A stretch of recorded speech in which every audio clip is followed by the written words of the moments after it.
Welcome in, guys. This is the Gators' final report from a crazy Florida Gator game where Florida came out on top 70-52.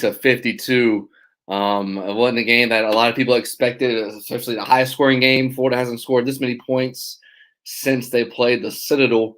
You have to go all the way back to 2008 when Florida had a couple of guys by the name of Tim Tebow and Percy Harvin, and Urban Meyer was the head coach. But definitely a wacky game. There was a lot of coaching changes that happened earlier in the week. Todd Grantham, the defensive coordinator, was he got let go Sunday along with John Hevesy, the O-line coach. As I wait for a couple of you guys to hop on in as we do this after every Gator game. This is the Gators Final Report. I'm your host, Dylan Denmark. And of course, there's a lot to talk about with coaching changes on the coordinator side. Should Dan Mullen be let go? That's always been circling around all week. And, you know, it didn't look pretty, but somehow Florida came out on top over Samford, the Bulldogs of all teams, 70-52.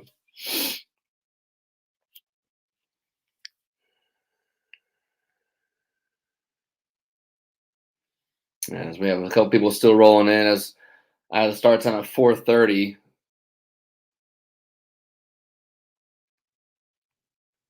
I'll give it about 30 more seconds and then we'll get started.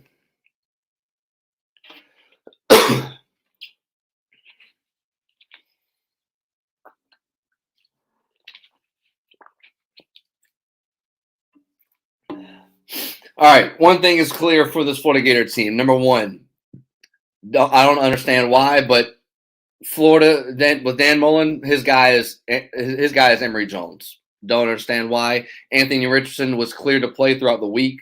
Dan Mullen said that. If we didn't talk about it last Saturday, but he hurt his knee the day before the South Carolina game in a hotel dancing, and he got cleared from the concussion the day before, so he didn't practice during the week.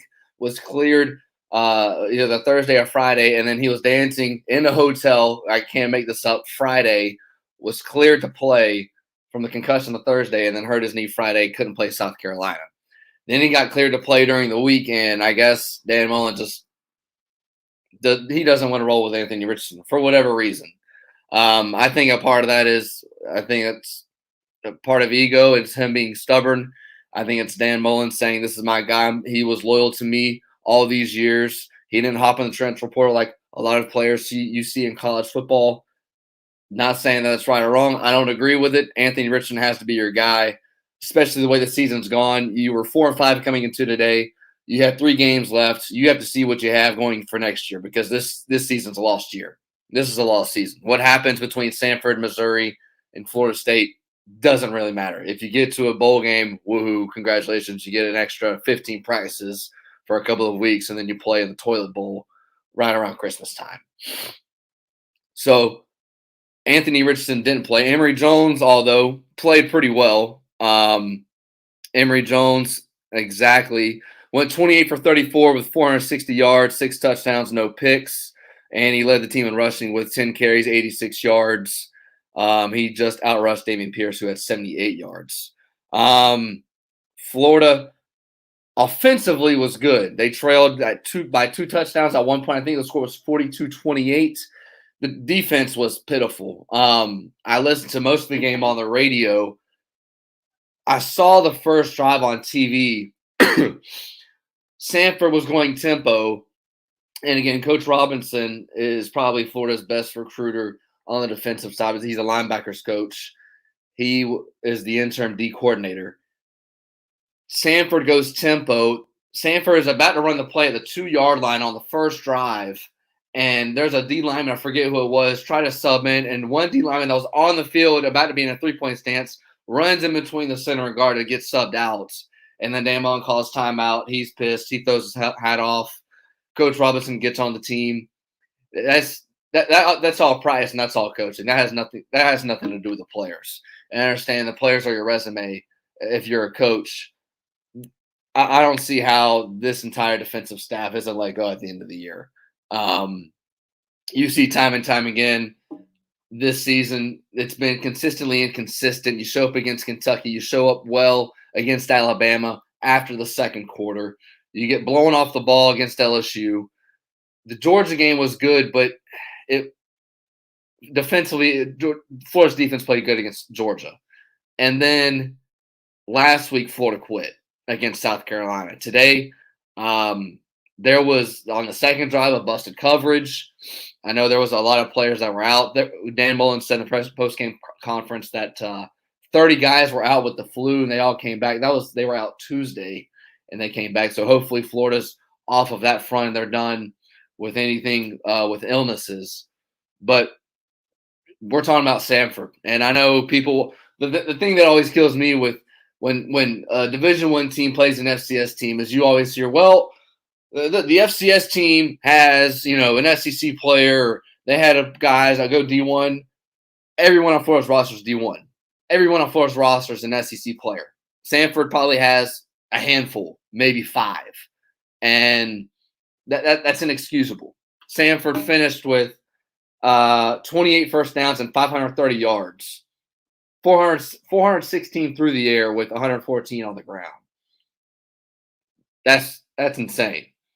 And that's an SEC defense, a defense that went toe-to-toe with Alabama, an SEC defense that held Kentucky to 13 points defensively. They really played Georgia pretty well if you take out the 21 points that happened at the end of the first half. I mean, I don't see how you keep this defensive staff if you're the administration, you're Scott Strickland, if you're Dan Mullen. Dan Mullen being let go, I saw one question from Brian. Does Dan Mullen get fired? I don't know. I thought he was right after the South Carolina game. My emotions kind of changed throughout the week. If it were me, I would let go of Dan Mullen. You have to ask yourself this question.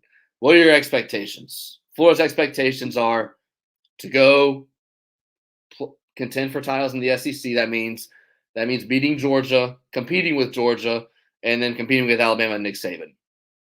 Does Dan Mullen look like that right now in year number 4? The answer is absolutely not. As sad as it is to say, it looks like from the first 3 years that Dan Mullen has used a lot of McElwain's players. And now it's year 4. A lot of those players have left, and you're left with the guys that you've recruited because, I mean, the only players that are left from McElwain's team are a few 5th, 6th year seniors. Malik Davis, who came in 2017 as a freshman. Guys like that. There's very few of them on the roster. So I don't see how you keep Dan Mullen if you're Scott Strickland and you're the AD. But I think I still think it's a pretty good chance. What's the word I want to use? I still think it's pretty 50-50 if he gets fired or not. Again, I wouldn't do that. I would just let him go along with the entire staff. But you can't have performances like this if you're the University of Florida. Giving up 52 points to an FCS school that by the way, you pay them to come, and it's supposed to be a cupcake game before you play Missouri and then before you play Florida State. I don't see any way that Florida, unless something miraculously happens, they beat Missouri and then you play at home to Florida State, and my goodness, I don't know what that'll be like. Just speaking from a gambling perspective, if you look at all the Florida games, Florida was a 35-point favorite today. Last week, Florida was a 20-plus point favorite. Lost both games. Florida went up to a 12-point favorite against LSU. Lost that game. Kentucky, I think Florida was an 8-point favorite, and they lost that game by 8.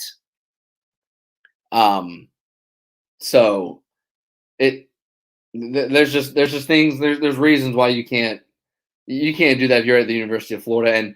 And one thing is the offensive line. John Hevesy left. He got relieved of his duties, whatever you want to call it. He got fired Sunday. John Hevesy, not an elite recruiter, couldn't bring anybody in. And I saw an article today from Zach Goodall. Pretty much the vast majority of this offensive line is McElwain's guys. Think about that. Jim McElwain left in 2017.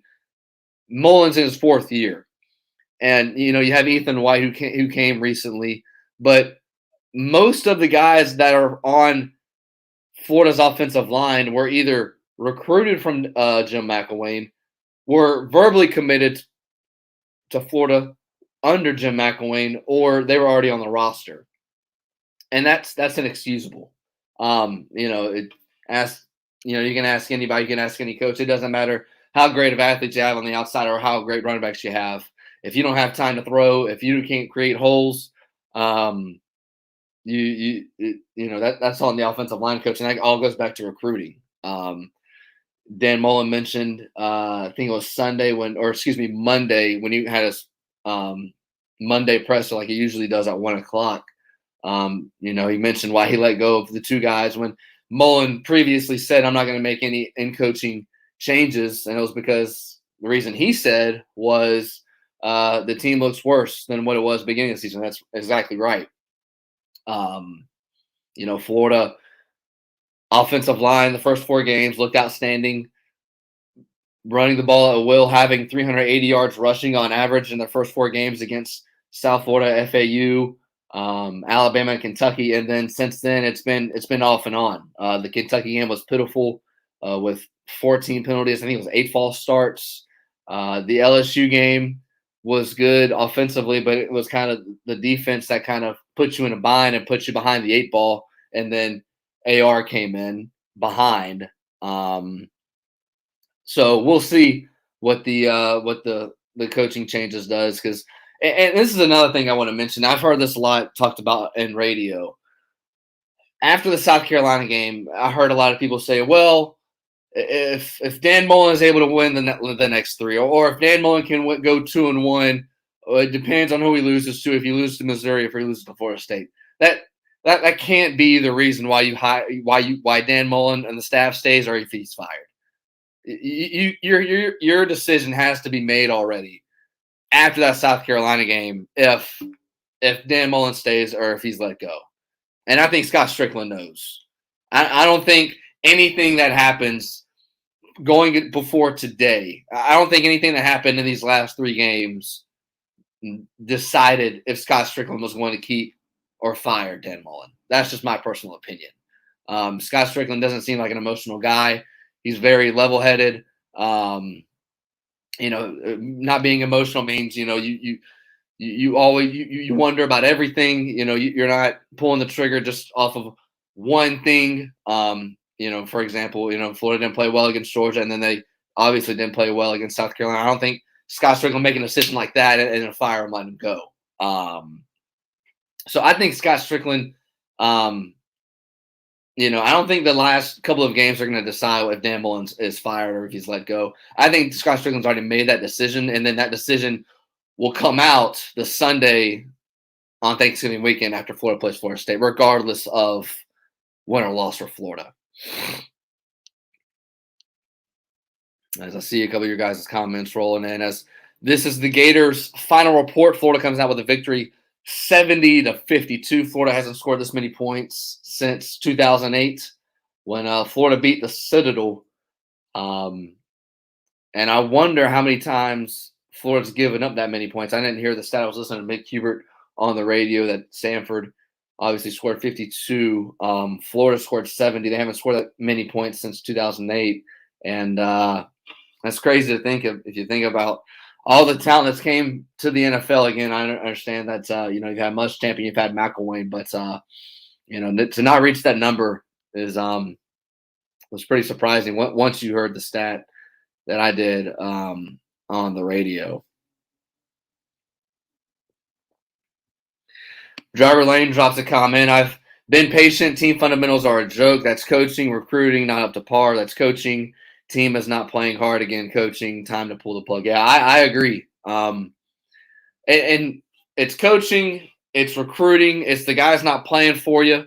And players, former players have said this throughout the week that I've seen on Twitter. Even when Muschamp wasn't playing coaching well, and he had what was it, the 4-win season? I think it was 2013. I think it was 13 or 14. The guys played hard for him, and that defense always played hard for him. They never quit. That South Carolina performance never happened under Will Muschamp. The game you saw today where Florida is all out of sorts. The first drive where Samford's going tempo, they're at the 2-yard line, Samford is, and Florida's trying to have a defensive line change, and then Namble has to call a timeout on the first drive of the game. That's 100% on coaching. That's not the players. And, that's not that's all 100% coaching. And why I said if you guys are just joining us, that I don't think this coaching staff stays after the year. I think Scott Strickland will make a decision the Thanksgiving weekend. I don't know if Scott Strickland will pull the trigger. I thought that he would pull the trigger. I thought Dan Mullen would be fired after the Florida State game, after last week's game. And then as the week progressed and went through, I think my emotions changed a little bit of what I thought Scott Strickland would do. But there's no way you can keep anybody on this defensive staff. Offensively, there was there were how many recruits this week?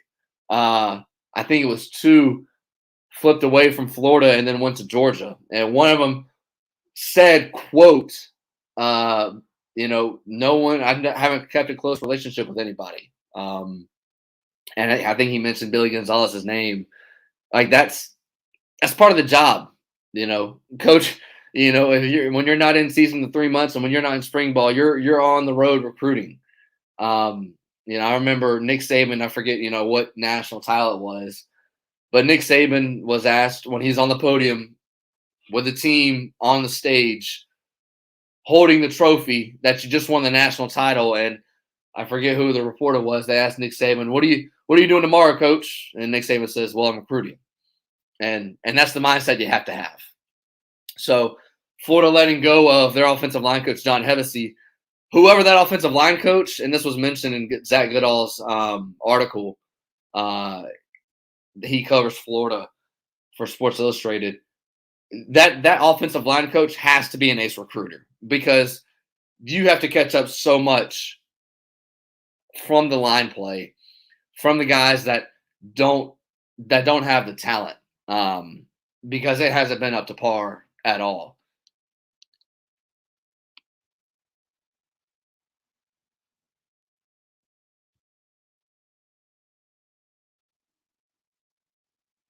Yeah, so I saw this stat. Florida gave up 42 points in the first half. That's never happened. And this is another thing. Samford, whatever it is, so they've played 10 games now. In the previous 9 games, they've only scored around 40 points 3 times, and they've never scored more than 50. And they did that against Florida's defense. Just inexcusable. And they had, Samford finished with 530 yards. They had 42, I think it was, in the first half. But give Florida's defense credit, Coach Robinson. They made adjustments somehow. I know there was a lot of busted plays. They kept that to a minimum and only gave up, 10 points in the second half. So at least that's a positive. There were a couple freshmen that played. I saw Austin Barber, offensive lineman, who was one of the top recruits from Florida last year. He got some playing time at the end. Emory Jones is apparently the guy for Florida. I don't see how Dan Mullen changes anything going forward because Anthony Richardson was cleared to play throughout the week after the knee injury he had Friday after the hotel dance. If you guys didn't see that, I think they said he hurt his knee, something with his legs. So I don't expect that to change. I don't expect Florida to win next week. I expect what we saw today and what Florida did against South Carolina, a team that comes out flat. 4:00 kick, so it's not noon. So they won't just be waking up. But I don't see how Florida beats Missouri and Florida State. Good Lord, I know a lot of fans have joked the last 10 years about the game being on Nickelodeon or Cartoon Network and how bad the two teams are. This is certainly up there with Florida will, if they lose next week, they'll be playing for a bowl. FSU is 3-6, so they need to win out. They need to beat Miami. FSU's up on Miami 17-0. care to watch that or care what the score is. So FSU has Boston College next week and then Florida. So if Florida State is able to hold on for a win today and then beat Boston College next week, both teams will be playing for a bowl pretty much. As as crazy as that sounds, I mean, I don't know. I think Florida just needs to get rid of their staff and at the end of the season and regroup because again, Florida has that brand new football only facility coming in the spring or early summer, one of the two. So you don't. And Terry Norvell mentioned this on the show last week, and it's archived if you guys want to see it on the Florida Gator and the SEC channel at the Voice of College Football. Make sure we're subscribing and seeing all of the other channels with Georgia, the SEC later today, and Mark Rogers always hosting a show on Saturday night. But you have the football only facility starting. It's going to be opened up. I think it's pretty much finished starting the beginning of next year.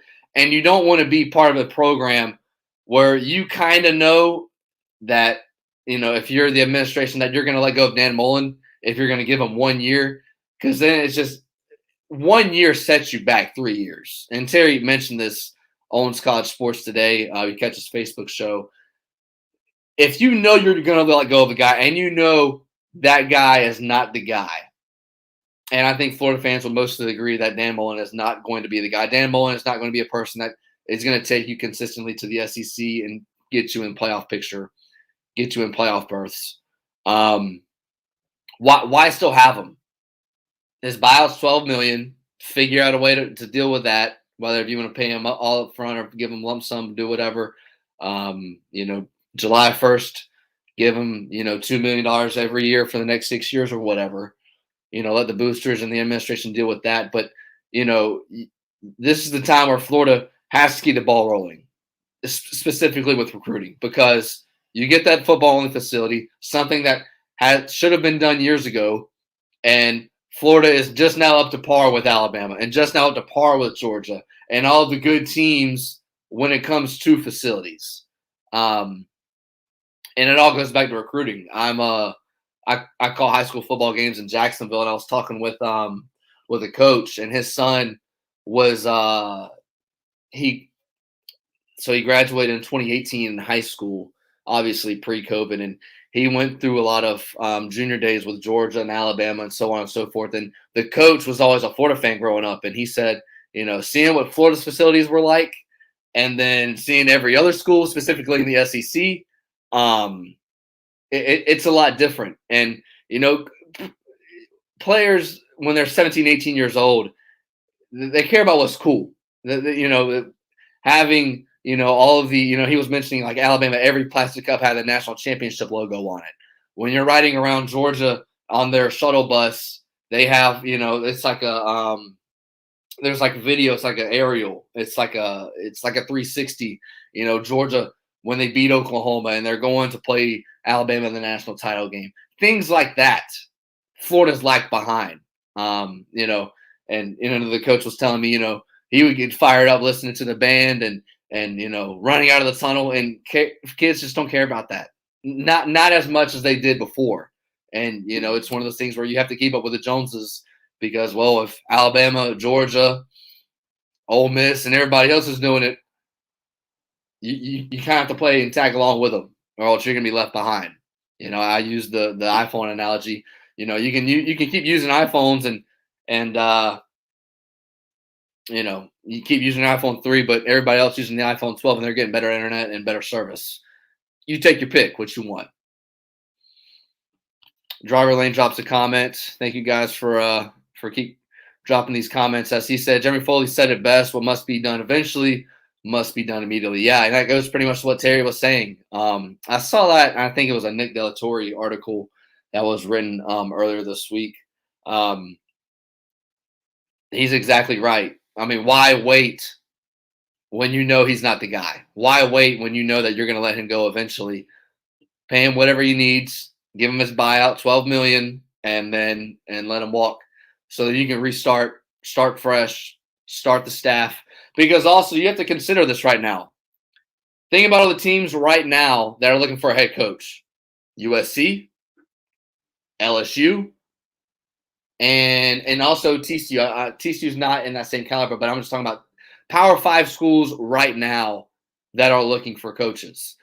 And if you're the administration, you have to know right after that Florida State game if you're going to keep them or if you're going to let them go, or if you're going to keep the staff or let the staff go. Because, well, if you wait 2 weeks, number one, signing day is mid-December. So you have to obviously have to have coaches on staff to go out and recruit. And you got to get the best guy available.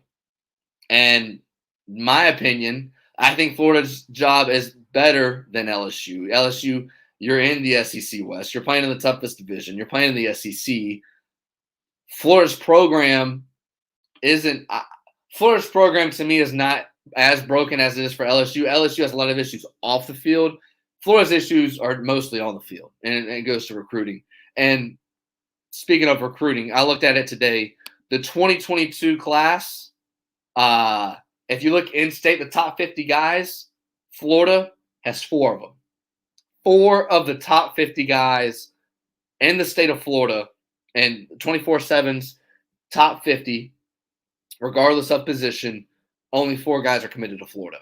And that's why Clay Helton got let go of USC, one of the reasons. Yes, it had to do with his performance. Yes, it had to do with, the team losing and other factors. But he didn't recruit his own state. If you look at the state of California, Oklahoma's quarterback, I think they have one from California. I know Clemson does, DJU. Alabama, Bryce Young's from California. Ohio State's quarterback is from California. Look at who's the best schools in college football in the last 5 years. It's been Clemson. It's been Alabama. It's been Ohio State. So, I mean, and if you look at Florida, Emory Jones is from Georgia. Anthony Richardson's in Florida's backyard in Gainesville. But so many guys are leaving and jumping ship when that's you. That should be you. And on top of that, at a time right now when Florida State and Miami are so down, and you don't even have to worry about them in recruiting, or at least you shouldn't.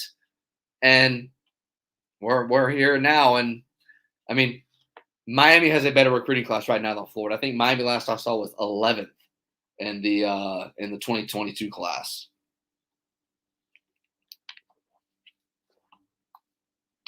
As Tom drops a comment, embarrassing Gator win against Furman. Mullen has no fire or desire. The Gator football team is soft and has no quit on them. It has quit on them. We owe Mullen $12 million time for AD to pull the plug on Mullen. Yeah, it kind of goes back to what Driver Lane said. What must be done eventually must be done immediately. I don't know if Dan Mullen will be let go if you're just now joining us. If it were up to me, I would. And I heard a lot of people throughout the week speaking of, well, let's see how the last 3 games are. If it's 2-1, you lose to Florida State, you let him go. But if you're 3-0, you keep him. You can't go by that.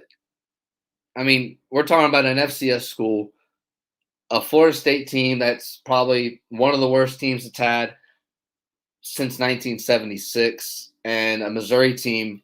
Let me look at Missouri's schedule. I know they're not good, but Missouri's 4-5, and they lead South Carolina right now 14-7. So I don't agree with, let's see how Florida plays the last 3 games and make a decision off that, because I've heard that a lot in radio. I don't agree with that 100%. You knew Scott Strickland and the administration should have known after the South Carolina game if you want to keep Dan Mullen's staff or do you not. And that decision should be made after the Florida State game, in my opinion. So, and yeah, his players don't want to play for him, and that's something that hasn't happened since Jim McElwain. We saw that game, the Georgia game where he pretty much told the team that he was leaving, and then you saw that performance. But I mean, if you go back to guys like Will Muschamp, you can say what you want about his coaching, but those guys never quit on him whatsoever. Yes, they had a 4-win season, but those teams, what happened against South Carolina last week, that would have never happened under Will Muschamp. And the same thing with Urban Meyer until the very end when he lost the locker room. And I think Dan Mullen's lost the locker room. I don't think these guys, for whatever reason, care for Dan Mullen at this point. It's year 4, and things like this shouldn't be happening. When you're going to New Year's Six Bowls year after year in your first 3 years, and you're taking over a poor coaching staff that happened before you with Jim McElwain, and then now it's time for all those guys that have left, and now these are your guys. This is your recruiting class. These are guys that you brought in. That's an issue. And you have to ask yourself, if you're the AD for Florida, Scott Strickland, and the administration, is this the guy? If the answer is no, let him walk. If the answer is yes, okay, then we move. I don't think Dan Mullen's the guy. I don't see Dan Mullen competing with Georgia in the SEC East, competing for SEC titles with Alabama, because he said he's going to coach for another 10 years. So I'll take his word at that. And then can he get in the playoff? Well, you can't get in the playoff unless you're competing with Georgia and Alabama in the SEC. And it's like Jeremy Foley said, what must be done eventually must be done immediately. That's my 2 cents. Defensively, they gave up 42 points today. I know a lot of people say this is embarrassing win, even though Florida looked like they were going to lose. They were 35-point favorites coming into today. Obviously, they didn't get that spread, although they made it close at 18 from what the score was. Florida was down 1 point, 42-28. Emory Jones had his best game, went 28 for 34, as he almost broke the single-game passing record, as he finished with one moment. He finished with 460 yards through the air and 86 on the ground. So it's pretty clear Dan Mullen's guy is Emory Jones. Anthony Richardson was cleared to play throughout the week because he hurt his knee in the hotel room Friday before the South Carolina game. And he was cleared to play through the middle of the week, and I guess Dan Mullen just rolls with Emory Jones. As I'm looking to see what Dan Mullen said after the game. Kamori Gamble had a breakout game with over 100 yards and 2 touchdowns. Dan Mullen said, "No one's going to be harder on me than me. I love to win. I'm a competitor. I love to win. There's nobody that is more disappointed, not just in wins and losses, but when we don't live up to the Gator standard than me." He can say that, but, actions speak louder than words. And, I said this to start the show. This is the Gators' final report at the Voice of College Football.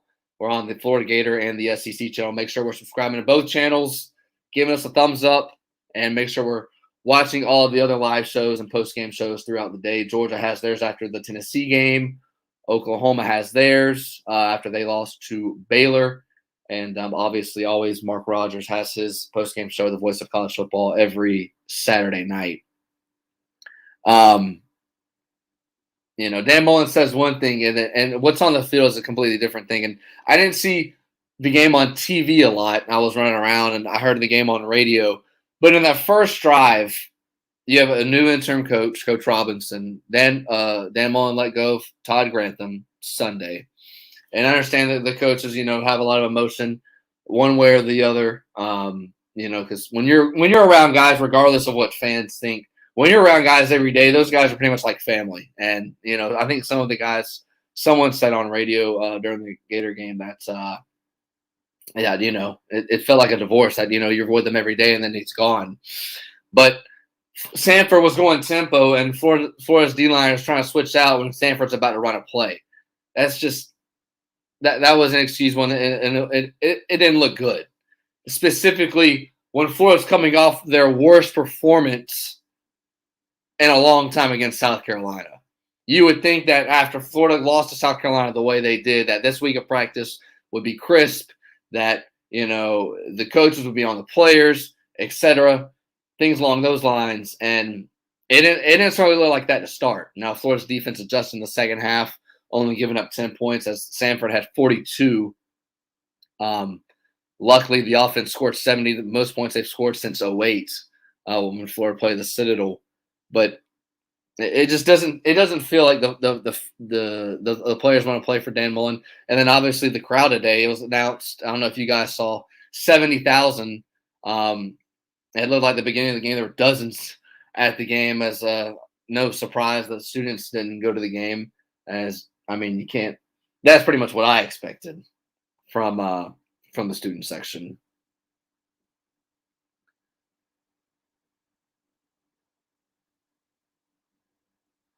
But yeah, Florida's on top, 70-52 over Samford, rather. Not Stanford. Samford out of Alabama. Florida needs one more win to be bowl eligible. If that matters to anybody, if you want to get the extra 15 practices and and make your way to the toilet bowl and play on pretty much right for signing day. So any last questions or comments before I sign off at the Gators final report? You guys can follow me on Twitter right there at Dylan_Denmark as we do this after every post-game show. Next week, Florida plays Missouri. Missouri trails South Carolina right now 14-7. Missouri and Florida are pretty much in the same boat, trying to get 6 wins and get a bowl game. But not a pretty performance again, but a win is a win. So Florida pretty much paid Samford $500,000 to play in a close game and in a game that was really ugly for most of the time, but defense adjusted after they gave up 42 points, most points that Florida ever gave up in the first half, and most points that Florida has scored since 2008. I think that'll wrap it up for me. Signing off, I'm going to catch some balls. It's almost 5 o'clock. If you guys missed any of the show previously, it's always archived at the Voice of College Football's YouTube channels, at the Florida Gator and the SEC channel. Just make sure we're subscribing and liking all the videos and post-game shows throughout the day with Oklahoma, Georgia, and so on and so forth. For me, Dylan Denmark, signing off. You guys have a good weekend.